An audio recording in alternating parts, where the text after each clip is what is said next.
apalagi dalam konteks agama. Yakinlah bahwa yang menentukan benar salahnya satu agama itu adalah Tuhan. Dan penentuannya itu di hari kemudian. Inna au iyyakum la'ala hudan au fi dhalalin mubin. Sampaikan Nabi Muhammad kepada non-muslim, bisa jadi kami, bisa jadi kamu yang benar. Bisa jadi kami yang salah atau kamu yang salah. Tidak usah kita persoalkan di dunia ini siapa yang benar dan siapa yang salah. Yang putuskan Tuhan.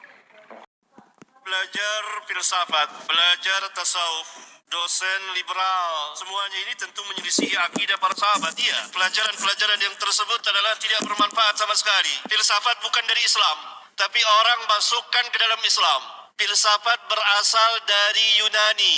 Yunani adalah kaum musyrikin, penyembah berhala, penyembah bintang-bintang, orang yang tidak beriman kepada para nabi dan rasul. Lalu kenapa bisa masuk ke dalam Islam ajaran filsafat itu?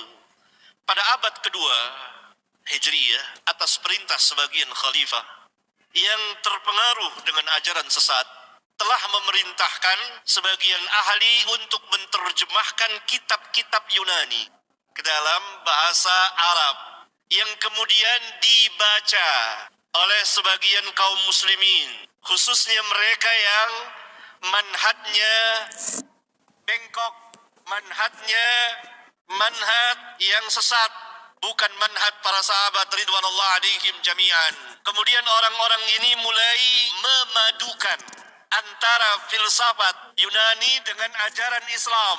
Maka mulailah masuk ke dalam Islam ajaran filsafat itu, yang telah membuat kerusakan yang tidak kecil pada kaum muslimin, pada hidup dan kehidupan keagamaan mereka saat itu dan sampai hari ini. Di antara tokoh-tokoh filsafat yang menerjemahkan, meluaskan, mensyarahkan seperti Al-Farabi dan Ibnu Sina, yang mereka memang para filsuf yang telah menyimpang dari manhaj para sahabat. Karena itu para ulama Ahlus Sunnah bangkit membantah mereka. Maka ini ilmu yang tidak bermanfaat sama sekali. Demikian juga tasawuf yang berasal pertama dari orang-orang zindiq, munafik, yang memasukkan sesuatu ajaran ke dalam Islam berupa nyanyian-nyanyian zikir. Jadi zikir itu dibuat sebagai nyanyian. Berzikir sambil bernyanyi, bernyanyi sambil berzikir.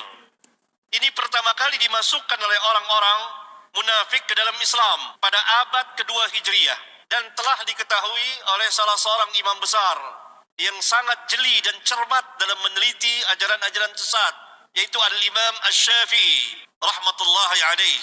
Maka ketika beliau akan meninggalkan Baghdad, beliau mengatakan bahwa ini ada satu ajaran ini, yakni berzikir sambil bernyanyi, yang tidak pernah dikenal oleh Islam. Berzikir harus dengan khusyuk, bukan dengan nyanyian.